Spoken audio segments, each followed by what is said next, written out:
Alright, starting the driver's side axle removal swap.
So I got a little ahead of myself and ended up taking this apart because the GoPro battery died. So just to recap, the strut is disconnected, sway bar is disconnected, the wheel speed sensor, all the brackets are taken off, including this one right here. And if you look, the lower control arm is extended all the way and there's no tension on this. Steering link is removed, brake caliper is removed. Basically, I've seen a lot of guys do this different ways. This way was easier for me, was to actually disconnect the axle from the inside, and then I plan to thread it through on the bottom. A lot of guys push really hard on this to try to get the front of the axle out, but I think that this way it's less tension and less stress to do it this way since I'm by myself. Other tips, probably getting this out and this out. I know guys like using ball joint separators and all kinds of different tools. I just use a 5-pound sledge. You hammer right here, you hammer right here, and it just pops right out.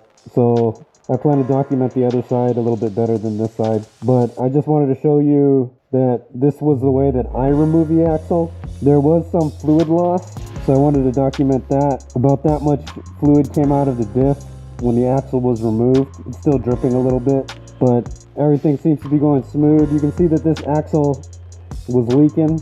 That's why it's getting replaced. So here's the old axle removed and the new axle that's going in.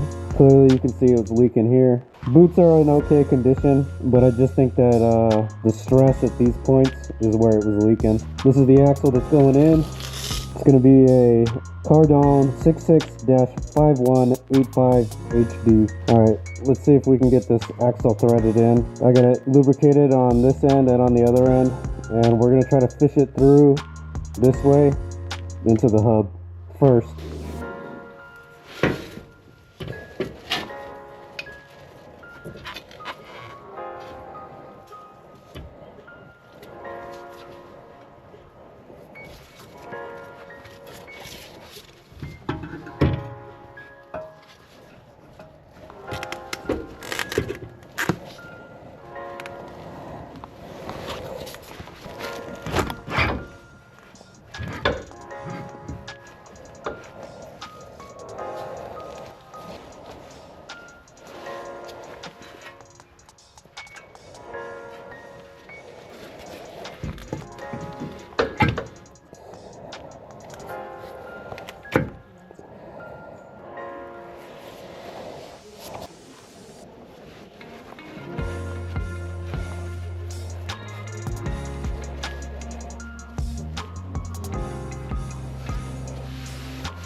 Alright, let's see if we can get the other end in.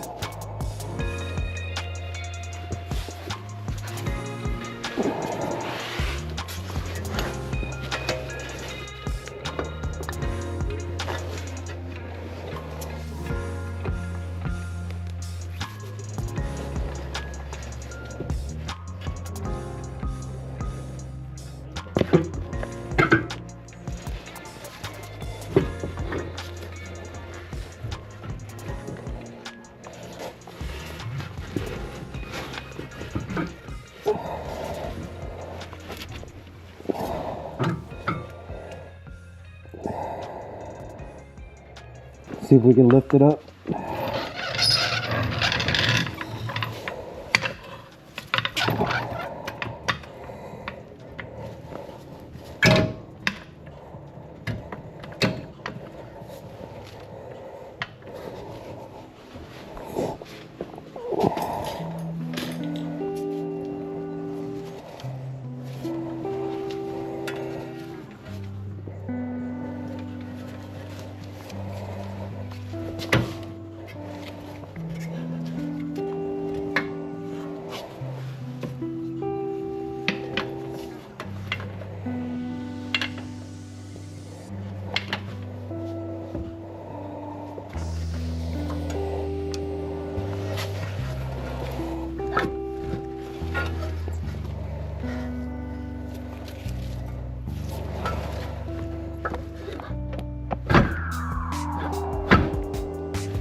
Alright, here you go.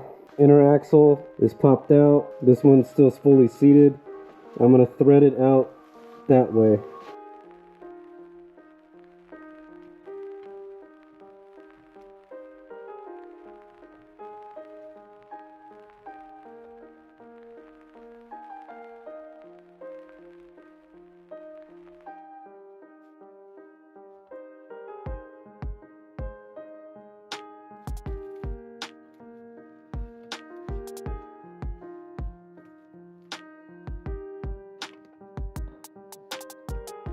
Old axle out. Here's the replacement axle.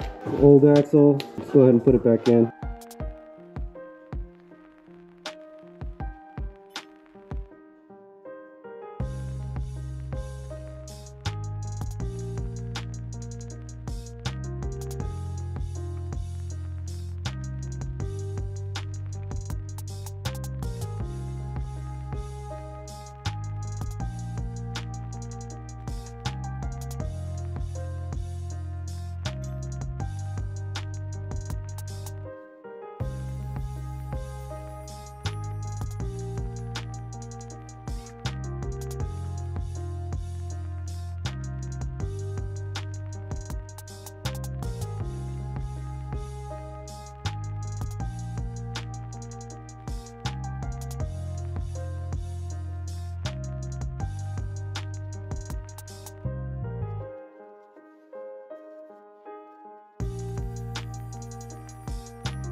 So here we are.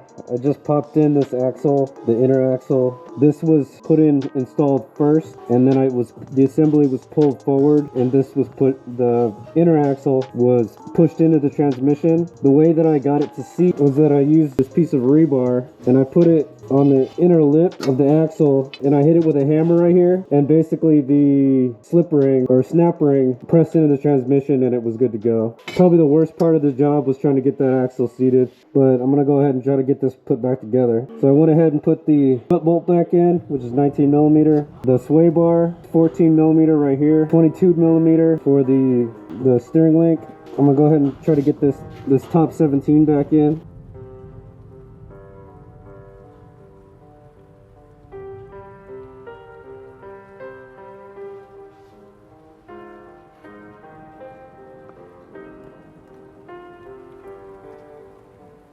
$17 millimeter. All the bolts for the lines, for the ABS and the brake lines, they're all the same size except for the short one. The short one's gonna go right here.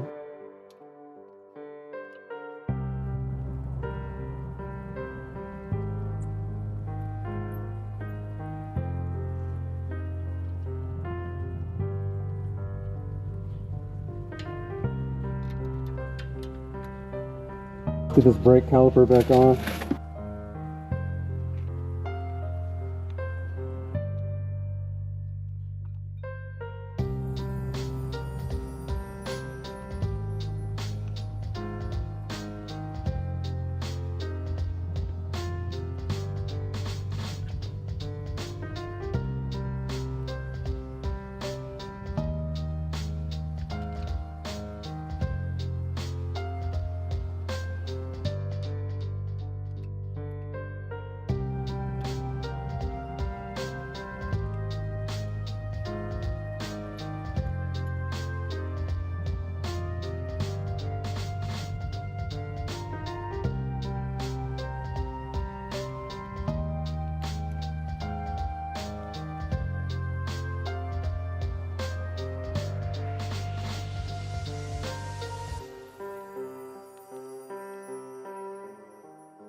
You know, the ring is good and seated when it free spins. Should be in that groove.